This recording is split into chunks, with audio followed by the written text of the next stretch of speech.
This week, Sean Adams, author of The Heap, talks about what draws him to writing speculative fiction. One of the joys I find personally in writing is just building out worlds, immersing yourself in the strange details of a place that does not exist. Welcome to Writers' Voices with Monica and Caroline. I'm your host, Monica Hadley. Caroline's not with us today, but tune in next week and she'll be back. Our guest today has an Iowa connection, and you may know that we are here in Iowa. Sean Adams is a graduate of Bennington College and the Iowa Writers Workshop.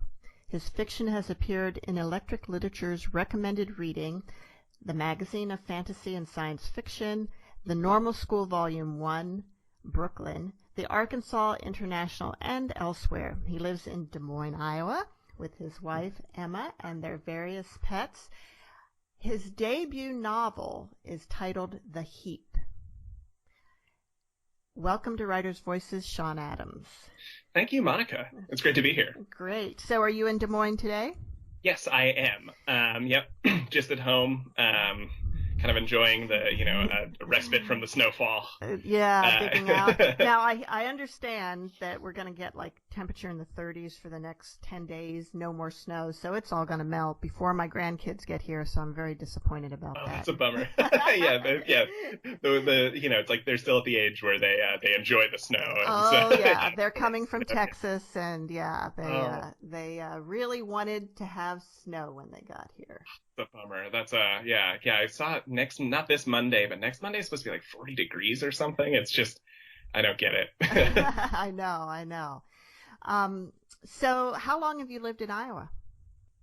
So I've lived in Iowa kind of on and off a few, we've lived here in Des Moines for about 2 years now. Before that, I lived briefly in Clinton, Iowa for a little while, and then Iowa City while I was in graduate school. But there's some stops between there too. So you're not an Iowa native? I am not. My wife is. And so I got a job in Clinton, Iowa, and I met my wife there. And then we were kind of we lived in Washington for a bit in kind of like the Seattle, Tacoma area. And then I went to graduate school, and then we lived in upstate New York a little bit, which is actually where I'm from. I'm from kind of like the Hudson Valley area of New York. Well, I was going to ask you what kept you in Iowa after grad school, but obviously your wife. Yeah, she works at a community college here. She's a librarian, so we ended up back here, kind of like close to her family, and so that's neat. Yeah. Oh, great. So this is your debut novel. Was this something that you were working on while you were at the University of Iowa Writers Workshop?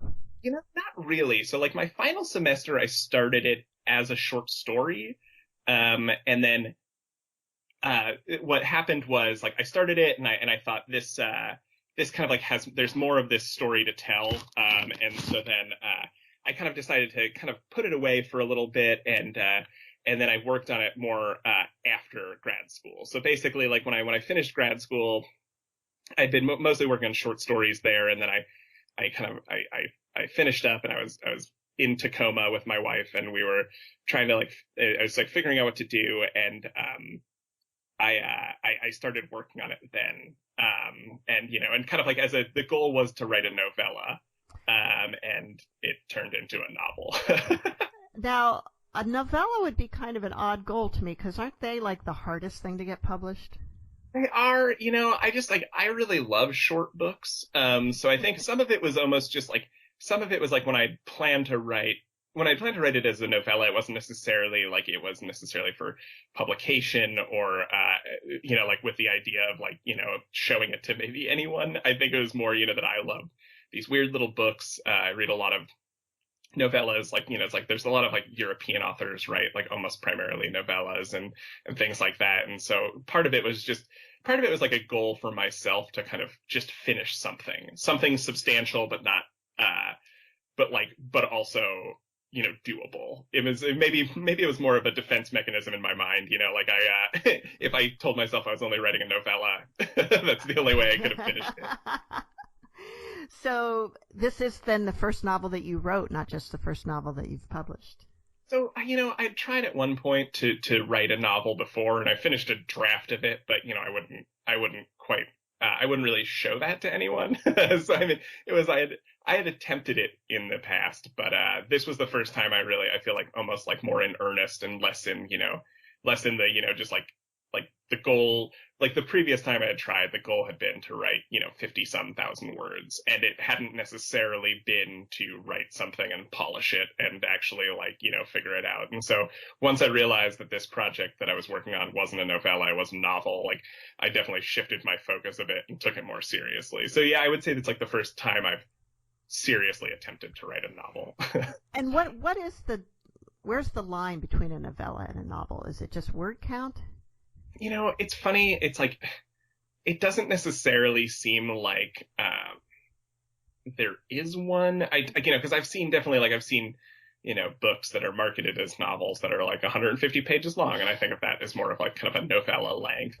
I think of novellas kind of are split into two groups in my mind. There are the novellas that are kind of long short stories, that are like, 70 or 80 pages long, and definitely have that feel of a short story that is like, kind of more expansive. And then I feel like there are also like novellas that kind of fall in the category of like a short novel, where they feel kind of like a, they're maybe not taking, they're not building such a wide-reaching world as like a 250, 300 page novel, and yet they also feel like their goal is separate from that of a short story. Well, it's pretty obvious that you're building a pretty not necessarily wide, but high yeah, exactly. world in the Heap. Yeah. So where did this idea come from? So, or maybe what you should do is read the prologue so that the listeners get an idea of what it's about, and then we can talk about the genesis of the project. Definitely. And so the prologue is called "Join the Dig," and basically the gist of it is it's written to be kind of a promotional pamphlet, and it's kind of like it's very markety and stuff like that. But it's a great thing to read because it really kind of sets the whole scene for like the entire novel. So I'll just read that. Join the Dig. The fall of Los Verticales. Los Verticales, a marvel of modern architecture, an achievement in non-traditional urban planning, a car-free, elevator-enabled society, the city that grew up rather than out, defying directional norms until the day it could no longer.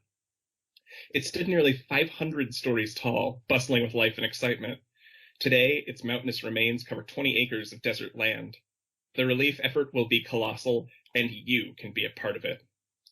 The greatest recycling project the world has ever known. In collaboration with artisans the world over, all non-hazardous materials from the Los Verticales dig site will be reclaimed and reused. This will not be an exercise in mindless rock moving. Each dig hand will be made a curator of debris, a prospector of diamonds in the roughest of rough. Each pitch may reveal a potential work of art. You will not simply dig. Your efforts will make the world a better place. Dig for survivors.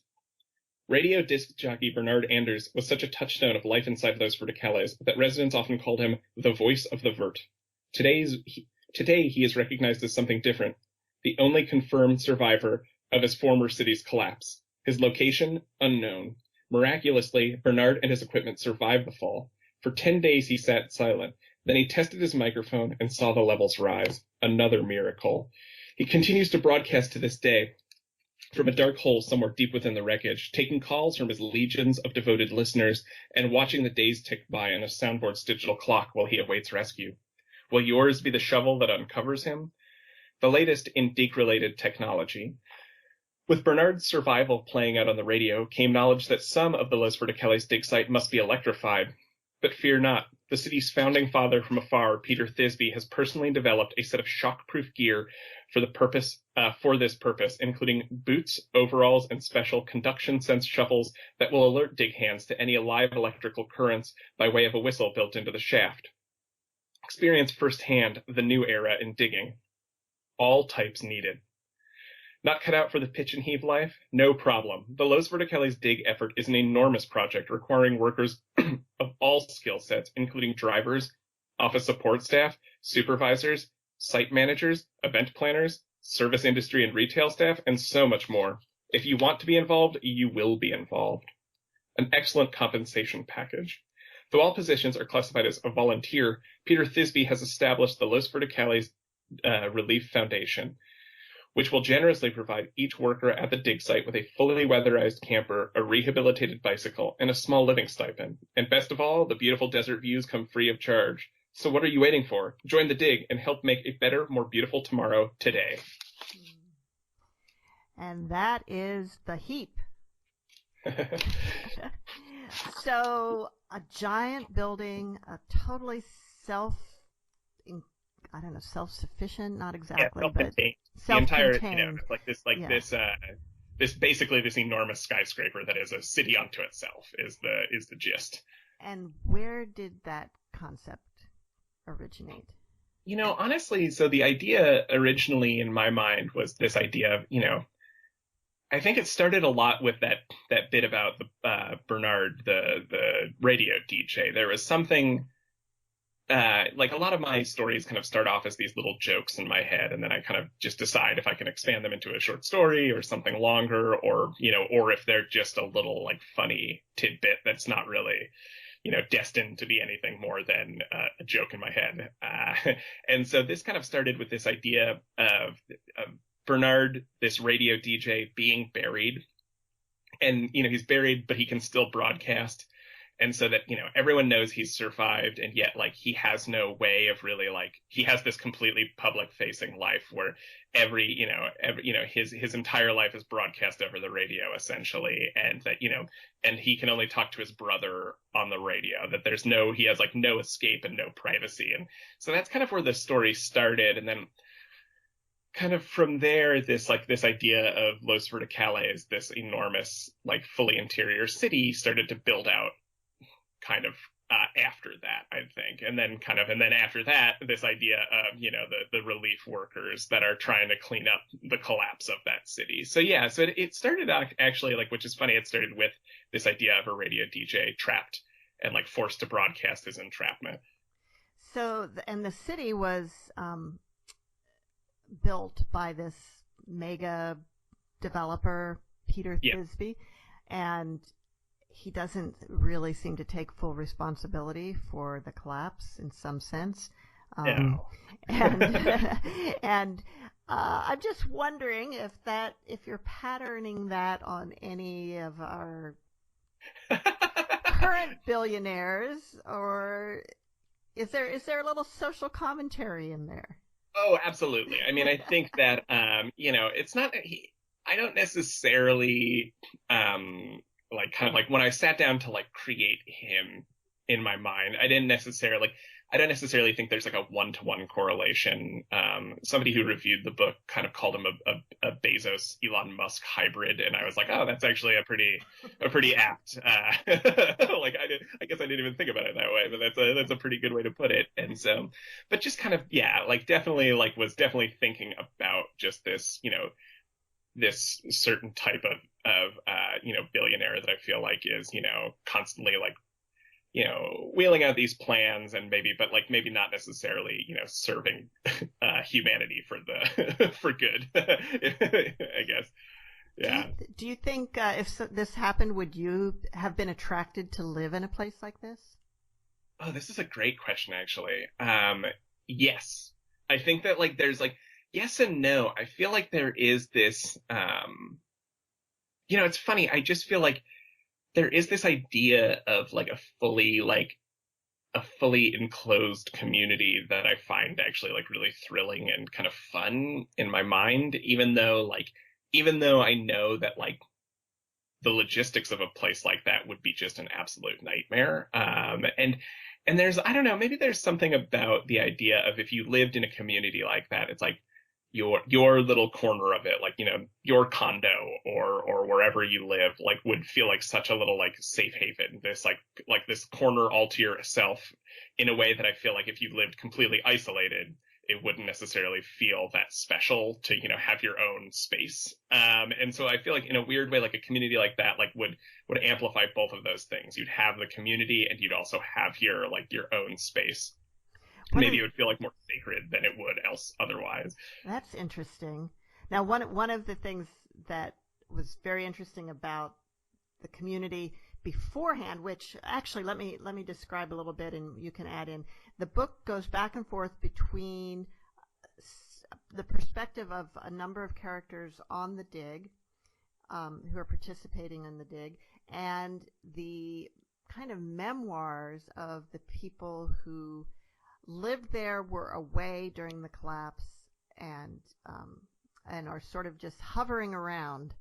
Yeah, the displaced travelers. The displaced travelers. Yeah, they were all traveling when the collapse occurred, so that they're basically the only, like, other than Bernard, who's under all the debris, they're the only survivors of the collapse, but not because they survived it, just because they were away during it, and they can't seem to let go of their life. And so they're writing what life in this community was like, and one of the things that was very intriguing was the sort of the class warfare yes. between the people who lived on the outer edge and thus had natural sunlight, and the ones who lived in the interior and never saw the light of day.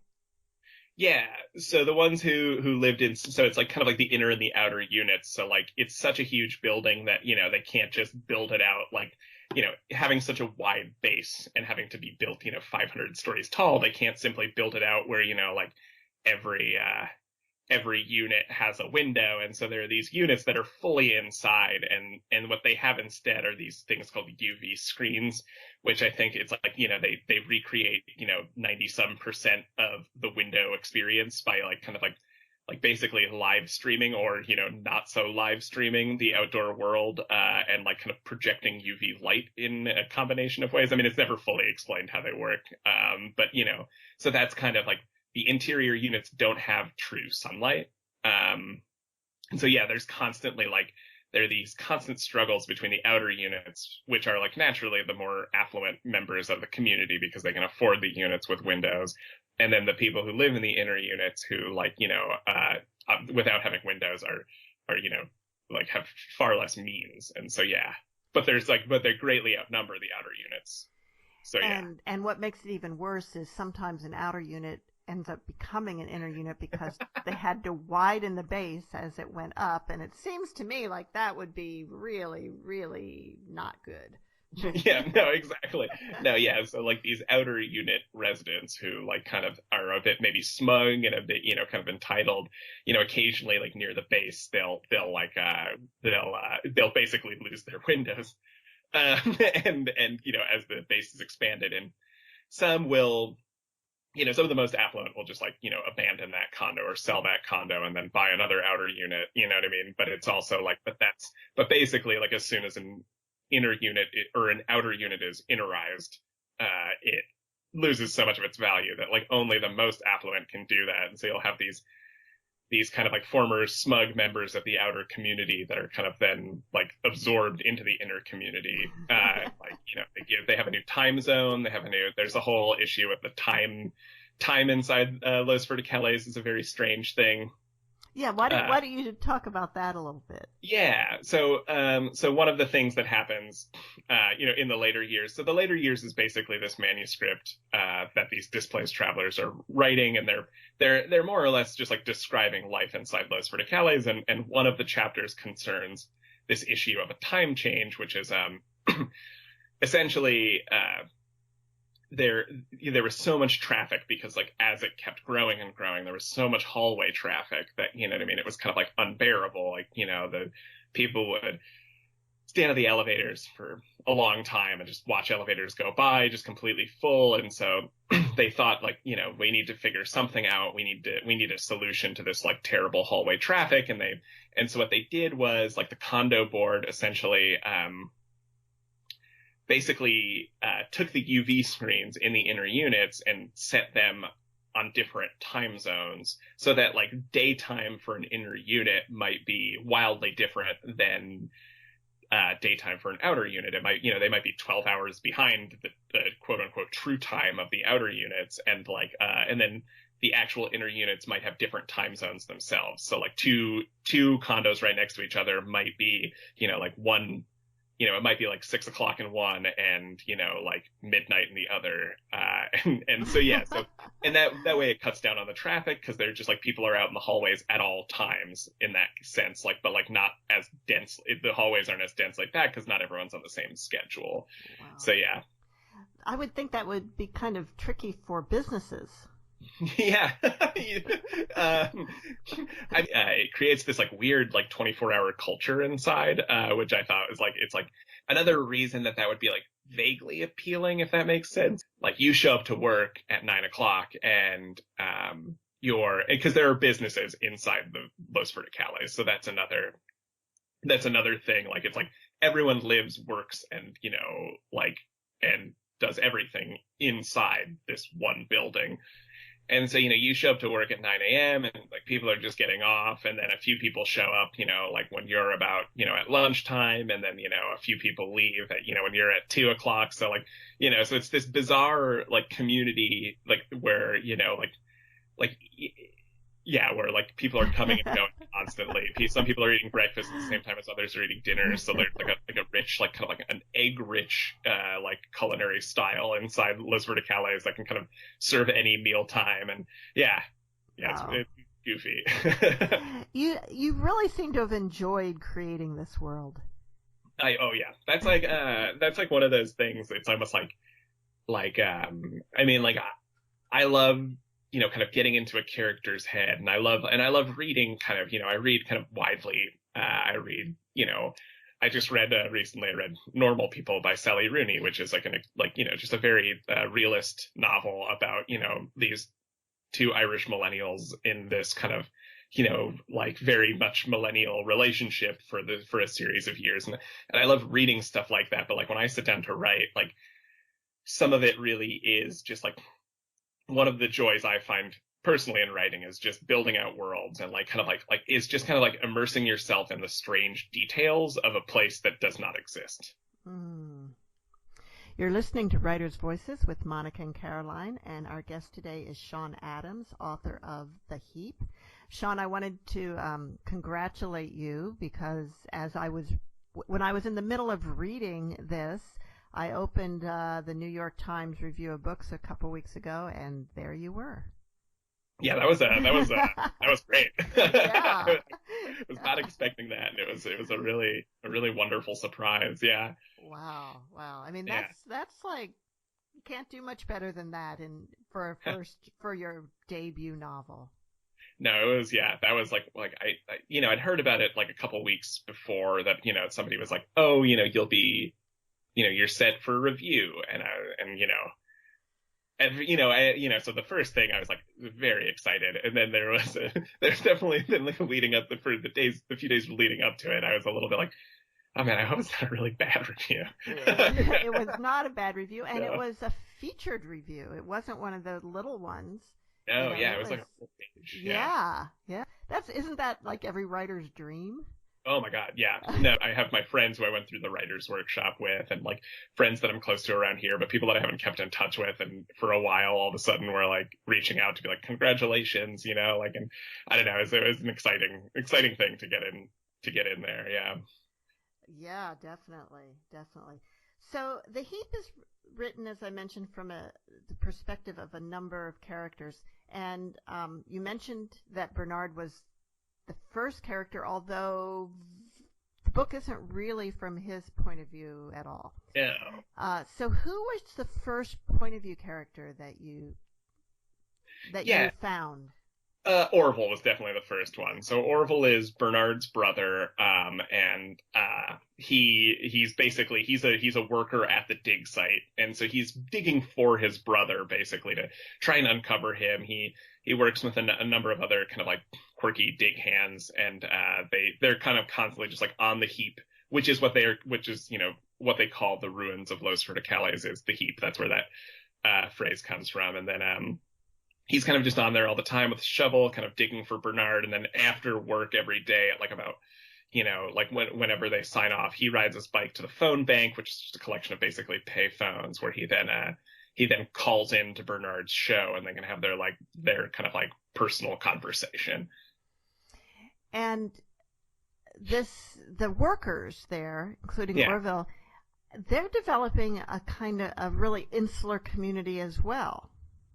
Yeah, it's kind of it's like the silly, or not the silly thing. The weird thing about it is, it's like, so they live in this community called Camper Town, and basically, like I mentioned in the prologue there, everyone who works on the dig site is given a fully weatherized camper and a rehabbed bicycle, and so basically it's like around the heap is just this expanse of campers, and that's where everyone lives. That's where all the dig hands live, and all the service workers, and everyone who kind of works on this relief effort. And so, there's also tensions there, because there's the people who work on the dig that are actually like doing the physical labor of the dig, and then there are people who kind of work in the assistance sector, which is kind of like where like a lot of the administrative tasks related to the dig take place. And then there's a bar within Camper Town that's that services like basically the entire population. It's the only drinking establishment in all of Camper Town, so it's kind of always kind of packed. So yeah, what's funny is like they're kind of like their community actually sort of mirrors in a lot of ways like the community that was like taking like the community inside Los Verticales is kind of mirrored in Camper Town. And it seems like kind of a sad community. Yeah, it's another kind of way in which it's mirrored is like so like kind of in Los Verticales, like people are moving in droves right initially, but then people kind of the people who were just like who were interested in the novelty of it, but then realize they don't actually want to live in a fully interior city. They eventually leave, and so the only people that are coming in are these like extremely devoted, like the people who like really like want this type of lifestyle. And it's kind of the same in Camper Town, kind of like basically, like right after the collapse when the relief effort started, a lot of people flocked there, and then they really like kind of took up the cause, but then over time, seeing that it was like they like basically hadn't had been working there for months and hadn't made a dent in really like the heap, a lot of the like more driven people have left, and it's a lot of like people who live in Camper Town are kind of connectionless. Yeah, they basically have nowhere better to go, nothing better to do. Exactly. Yeah, so it's kind of, it makes a different kind of like, it's like again, like the two communities kind of mirror each other in that way. And Orville, being Bernard's brother, is a bit of a minor celebrity. Yeah, and he doesn't realize it because he's not necessarily spotted in Camper Town, you know what I mean? Like, but people, he eventually finds out that, the ratings are through the roof for their daily conversation, that like, when Orville and Bernard talk on the phone, people start to like tune in, basically. Right. Yeah. Well, why don't you read a little bit about from the Heap to introduce us to Orville? Yeah, for sure. So this is chapter 2, and it's basically like when we first meet Orville and his friends on the dig site. So I'll read a little bit of that. Orville saw it happen out of the corner of his eye, saw Hans pitch his conduction sense shovel into the rubble, saw him stumble forward and fall, both man and tool disappearing out of view. And he had to admit, it was just a bit cathartic that it should be Hans. Hans, who all morning had been overexerting himself, or more accurately, overexerting his display of just how much he was exerting himself, putting more emphasis into the theatrics of each pitch than into the physical effort of the pitch itself. It was ridiculous, shameless showboating. There were only 3 of them, Orville, Lydia, and Hans, working this patch, so who was he trying to impress? No, Orville decided. It was more than ridiculous, actually. It was offensive, especially with Orville right there. Because let's be honest, if there was one person who should be allowed a little dramatic display every now and then, it was him, Orville, given that he worked under a denser psychophysical burden than anyone else in the dig effort. But did he play up his circumstances for sympathy? No, never. Orville siphoned all the jittery energy he derived from his personal turmoil directly into the work of his shovel. He might have even called his devotion to the task at hand monkish, if monkishness did not preclude its own acknowledgement. The pep in Hans's step did make sense, at least on one level. He had that morning led his first orientation session for the new dig hands, and apparently it had gone well. They're hungry, Hans said. What he didn't mention was how few noobs there were. When the three of them had gone through the same session 10 months ago, the leaders had had to split people into 5 groups. There were so many. Nowadays, the influx of volunteers had lessened to a steady trickle. Orville imagined a group between 2 and 7 people. He wondered if Hans had mentioned him as a way of endearing himself to them. If he had paused dramatically as he explained Bernard's situation to say how much this weighed on him personally, given that he knew Bernard's own brother, Orville Anders. But Orville wouldn't hold a hypothetical against him. Truth was, Hans was one of his only friends in the dig, and, more importantly, he was a man in need. Orville threw down his own conduction sense shovel and scrambled the 50 or so feet to where Hans had been. Lydia did the same. In the rubble, they found a hole. Lydia loosed a flashlight, clipped to her overalls, and shined it down. Hans sat on a laminate wood floor not too far below. "I'm okay," he said. "I landed on my tailbone, but I'm okay." "Is it a radio studio?" Lydia asked. Hans had turned on his own flashlight now, cast it around, shook his head. "Living room." Lydia gave Orville an apologetic look. It was a look he'd grown familiar with, one he appreciated and hated at the same time, for how thoughtful and yet pitying it was. Then the two of them crouched down and eased their way in. Hans was right. It was a living room. A whole intact apartment, actually. There was no power, so there was no air conditioning, but it felt nice compared to the heat of the Heap's surface. Hans went into the kitchen with his flashlight and checked the fridge. "Got beers in here," he said. He tossed a can to Lydia, one to Orville, and then took one for himself. The beers, like the apartment, possessed a coolness by contrast. The three of them sat on the leather couch and drank. "It's a nice place," Hans said. "No windows, though," Lydia said. Hans cast his flashlight around. Among a preponderance of photographs showing Shanghai street life, he found a cracked UV screen. "Yeah, that'd be a tough sell." Orville finished his beer quickly and got up. "You getting a refill?" Lydia asked. Orville shook his head. "Gonna check out the back." He left them there and made his way down the hallway into the rest of the apartment.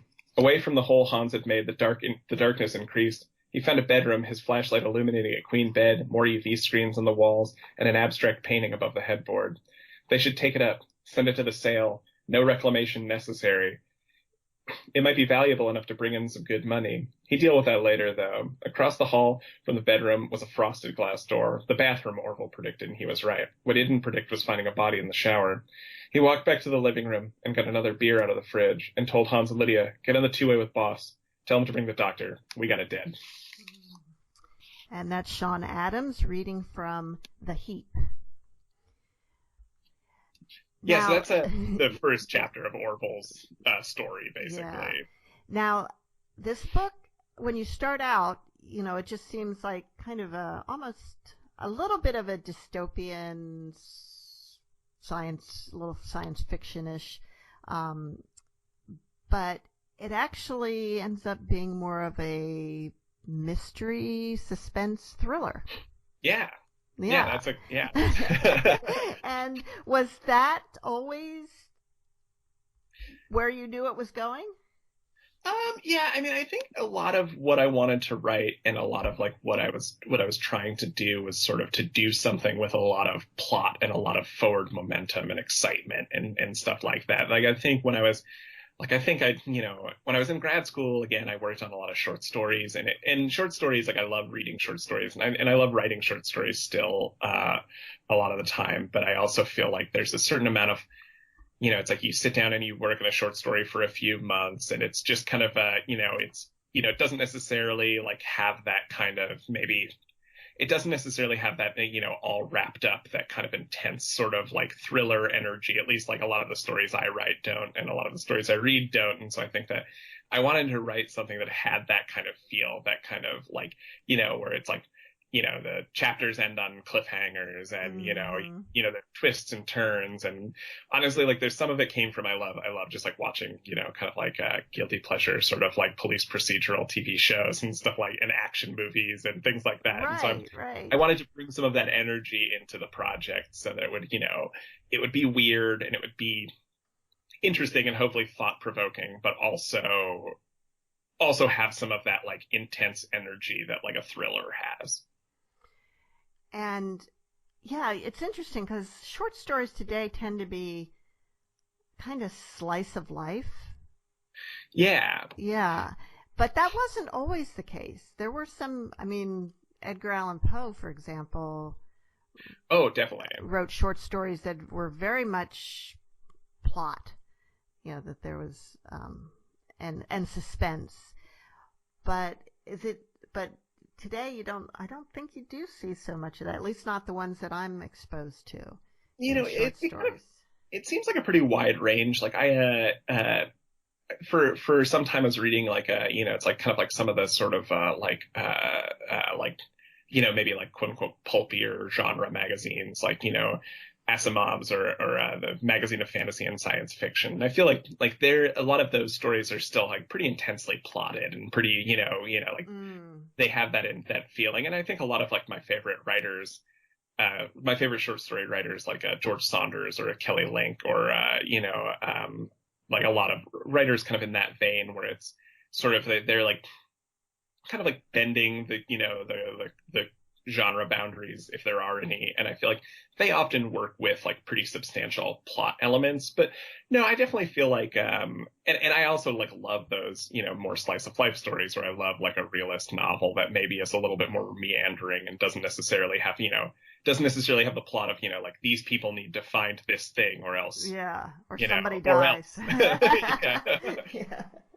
And so yeah. But sometimes it's fun to work with that in like, I don't know, maybe that was also partially just like to try and finish, like the goal was really, I was like, I want to write something and I want to feel like it's done.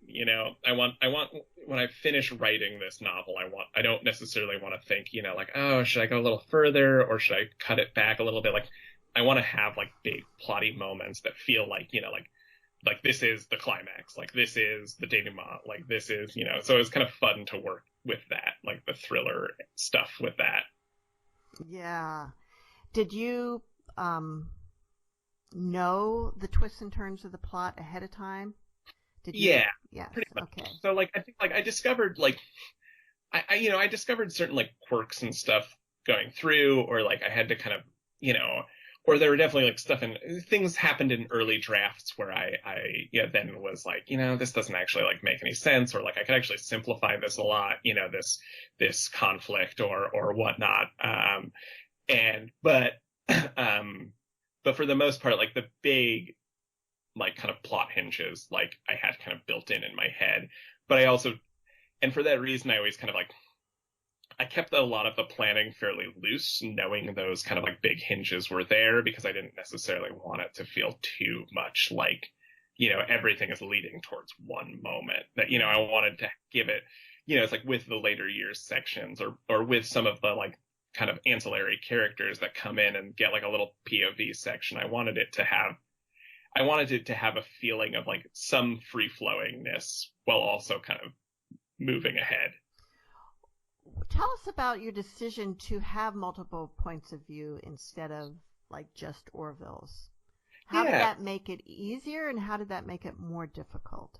Well, so like I would say that so there's two or three, I guess, central points of view. So there's Orville is like kind of like the driver of a lot of the kind of the main story. And then one of his dig hands, Lydia, is another person who gets like a big like a big piece of POV, basically. So she has her own full chapters, and she's she's got her own kind of issue that she's dealing with, kind of like a more political issue. She's serving on this kind of political committee that's like the Committee for Better Life in Campertown, and it just is this committee that goes nowhere, and it's just people just griping and stuff like that. And she would really like to kind of like take more control, but she's struggling to do that. So she's the second like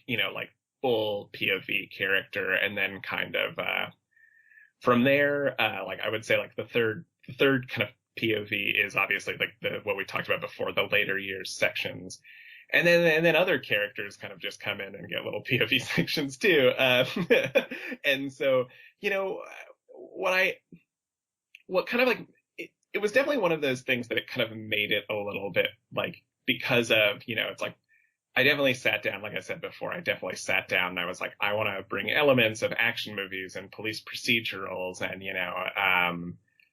and that sort of like those sorts of things that have that kind of intense, like plot and, forward momentum. But at the same time, it's a novel, and it's not necessarily like when I was just like, when I first started out, it was mostly just Orville's story, and I was writing it, and I was like, okay, like everything's going according to plan, and yet I myself writing it, and I don't necessarily think I'm having enough fun or making enough like weird stuff happening. So the more characters I could bring in, the more, or like, the more different, the different kind of takes I can bring in, the weirder it'll get. And it was one of those things that it wasn't just like, I didn't want to make it weird for weird's sake. I was just sort of like, I created a whole fake city and then a whole second fake city, and yet this feels very dry. That doesn't quite make sense, So it was that idea that I really wanted to kind of like bring in kind of like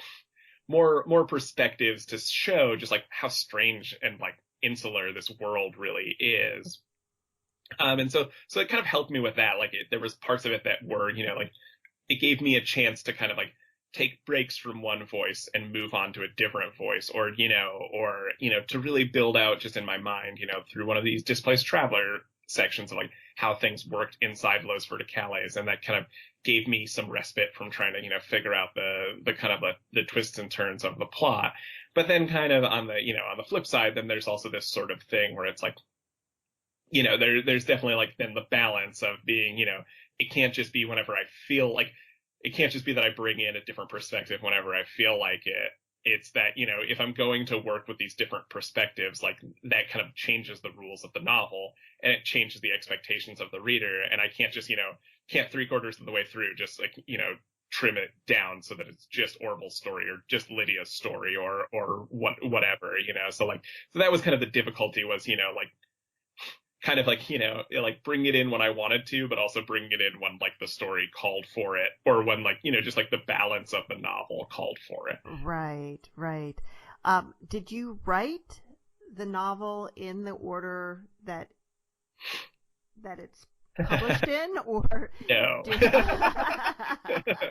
All right, talk a little bit about that process. Yeah, for sure. So I mean, so I started off like when I wanted to write it as like something shorter, it was just going to be Orville's voice. And so I started writing it, and then I started seeing, places where Lydia's voice could come in. So I started to write her chapters and kind of like insert them where they would, where they fit into kind of like the timeline. But then kind of like the weirder sections, like the later years, that was like written completely, like kind of like I took a break to kind of like think more about this world and like build that out. So while I was still working on, Orville's storyline, I'd kind of taken like, like I was like taking breaks from that, Orville and Lydia, and then writing these like sections one at a time about life inside Los Verticales. And then kind of ordering them. There was at one point the novel was structured so that it was like, it's 3 parts now, but it was structured as, it was structured in more or less the same way, except that between the 3 parts, there were, it's like it would go part 1, where it would be the prologue, part 1, and then between part 1 and part 2, it was just all of the later years. And then between part 2 and part 3 was this whole thing that was cut out completely. What was that? It was, so without giving too much away, it was like previous jobs that had been completed by this group of kind of rogue voice actors that become central to the plot. So they had their own little like kind of interlude too, where like it talked about like their work, basically. Okay, so yeah, voice actors who are this group is kind of the villain. Yeah. And do you know much about voice acting? Why did you choose that as your? Honest, it's like, again, it was just one of those ideas that I really liked, of just this like sort of these like amoral, like terrible voice actors that would do any job for money, and that are also sort of like militarized and very like much like basically like a cartel Mm-hmm, or a, this sort of voice mafia, basically. yeah, exactly. Yeah. So it sort I of mean, just what kind have of you got came. against voice actors, Sean? Yeah. No, yeah, it was just like sort of like the story kind of called for something, and then kind of the more I built it out, that was sort of when I knew like I was like, oh, this is a novel because if it's taking this turn, like definitely have some more to explore here. Yeah, I want to describe this book because not only is it a thriller, suspense, sci-fi, or I don't. It's not exactly sci-fi, but it's. Is there a word for that aspect of it that's a little I always like more the phrase speculative fiction because I speculative? like Yes. So it's kind of like speculative, a right? bigger umbrella than Yeah, science yeah. fiction. So speculative fiction, mystery, suspense, but also almost farce. Yes, yeah, farce is also a great word. That there's a lot of elements that are like, I mean, like that was kind of like my fear when I was like starting to pitch it and send it to the agents and stuff was that like a lot of pivotal things in the book kind of hinge on things that are just like kind of outright silly that Mm-hmm. and it's not necessarily like in the world of the book that maybe they're more sinister or they're terrifying or whatever so like kind of like that is something that like is like part of the project I imagine of reading a book like The Heap is that you're kind of taking what the book you're kind of like you're going along with some of these things that are just like pretty zany or wacky and like kind of like like are sort of jokes and yet they're not treated like jokes. Right, right. Yeah. So, Sean, tell us a little bit about your path to publication with The Heap. Yeah, So, how did you pitch it? so I mean, honestly, like it was like I just found I was just lucky to find an agent who just like seemed to like I mean some of it is like I think a lot of that is like it's like I just was googling around for agents and editors and whatever I could find and I found this agent who had worked with a lot of writers that kind of do this sort of like that sort of semi-literary, semi-speculative, semi-satirical sort of thing. And so I queried him, and he was just into it right away. And so that was like the lucky find was just finding someone who basically, it's like, who didn't hold that against the book that there's like quite a lot of like quite a lot of it hinges on kind of like silly concepts. So yeah, so that So, was yeah. how did you identify that? Were there other books that you said, okay, my book is kind of like this, and then you looked for their agent, Yeah, or that's actually like yeah. that's what I did most of the time. I had met some agents in grad school, and I'd met with like it's like you have your one-on-one meeting, and like they read some short stories of mine. But this was really like, and then I'd spoken to some other agents who seemed interested, but then like had suggestions for changing the plot that I didn't necessarily not that I would like wasn't open for changes. We did quite a fair amount of edits. I did quite a fair amount of edits with my agent Kent Wolf, and I basically but like it's like so there are a few though that I had spoken to that just had these ideas that I thought like I'm like I don't necessarily see I don't think that that's the project I'm working on. Mm-hmm. um and so then when I kind of like spoke to Kent, his suggestions felt very much in line with like the world I had built. Like it seemed to be like strengthening the project that I was doing rather than changing the project I was doing to something maybe more kind of mainstream or marketable. Right, right. And at what point did you have like a first draft completed, or were you several Yeah. drafts in at the point where you contacted him? So yeah, so what I did was I kind of like I wrote the first draft over the course of like, several, like I wrote the first draft kind of like basically the draft I sent to him was the one that I had kind of like, I'd finished it, then I had polished it myself, like several times through, maybe not making like huge substantive changes, but kind of finding, like just basically like tweaking everything so that it read as like as cleanly as possible. I'd shown that draft to a few of my friends, and then they kind of gave me some feedback that I incorporated a little bit of that, and then kind of that was the draft that I sent to Kent. So it's like, it's funny because it's like what, like, not wildly different, but it's like significantly different than the final draft. And yet, it was also, it wasn't necessarily like a work in progress. Okay, all right. If that makes And sense. Like yeah, it was a polished version of itself, and like we changed a lot throughout the editing process with him and then with my editor. And yeah. Okay, so you had a fairly polished draft for the agent, and then you worked with the agent. And who made the decision? Okay, now it's ready to send out to publishers.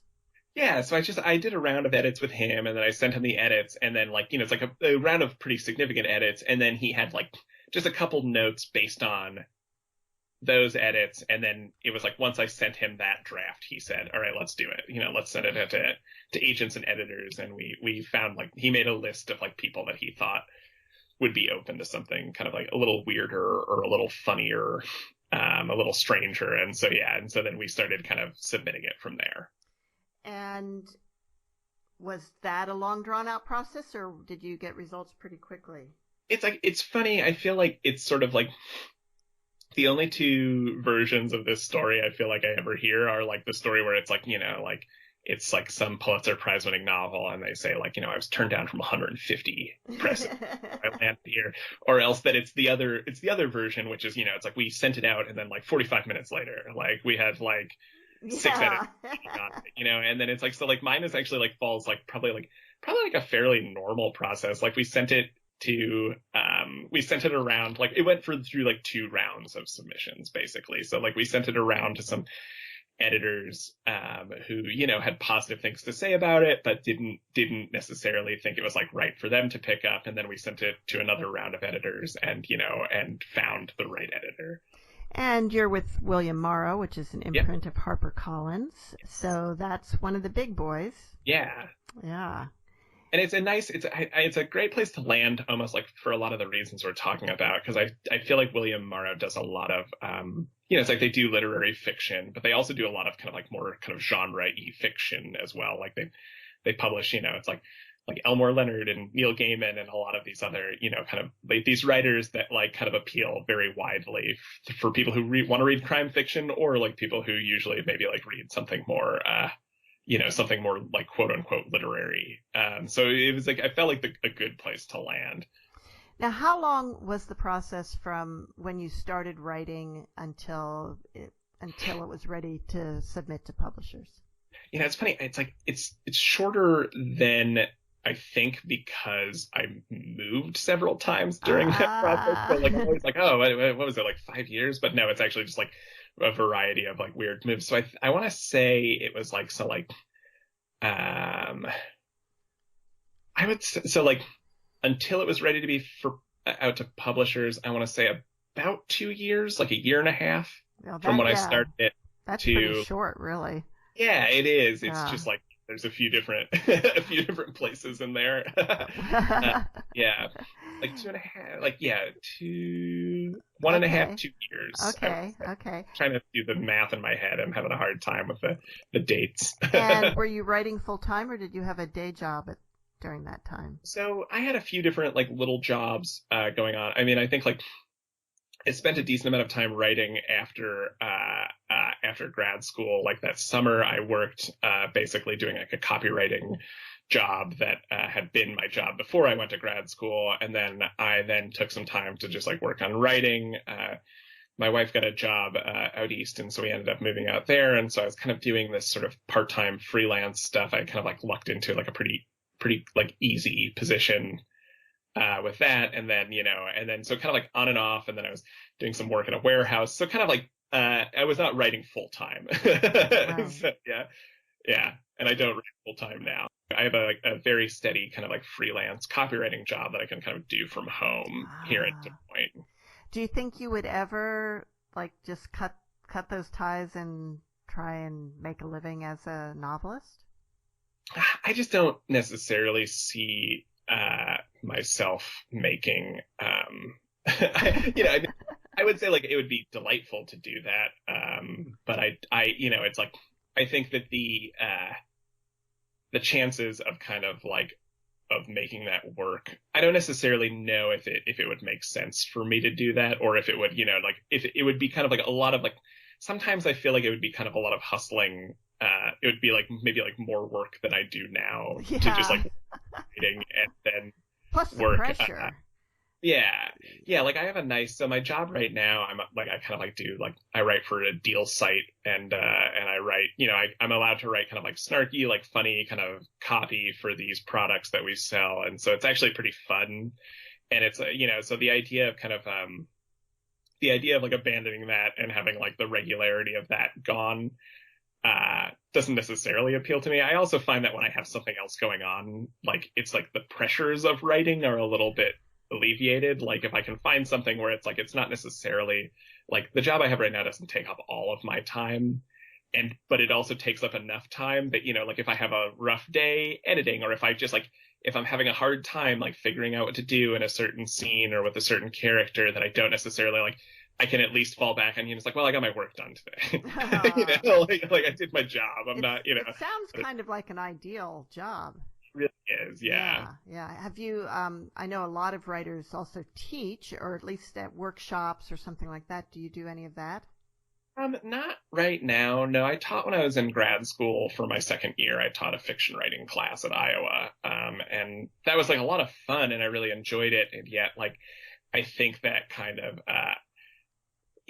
like if there was like a creative writing opportunity, around here, a creative writing teaching opportunity, like I wouldn't necessarily I wouldn't balk at it, but I'm not necessarily not really on the hunt for that right now. The University of Iowa Writers Workshop, of course, is one of the premier MFA programs, I think, in the country for creative writing, and it used to have a reputation for being a little harsh. A little hard on the participants. Did you find that? Not really. I think that it's like, it's a place full of writers. So you're gonna have some it's not always gonna be like I had some harsh workshops and I had some not harsh workshops. I had some, I had some workshops that I'd rather forget, or I'd like to forget, but I also had some workshops that were very affirming. And I think some of it that is something that's interesting is a lot of the times, even if people are saying, oh, you need to cut this story in half and rewrite the entire ending, being in a room of people who are just taking your work extremely seriously is very refreshing to me. It's sort of there is this this feeling of that kind of goes a long way, especially for me. It's just hearing people say even if they're saying this isn't working, the fact that they're taking it seriously as a thing that could work is exciting. Well, that's a very I'd say mature perspective on that. And Sean, we're out of time, and Great. I want to thank you so much for being with us today on Writers' Voices. Absolutely. Yeah, this was wonderful. Yeah. Oh, great. And see you all next week on Writers' Voices.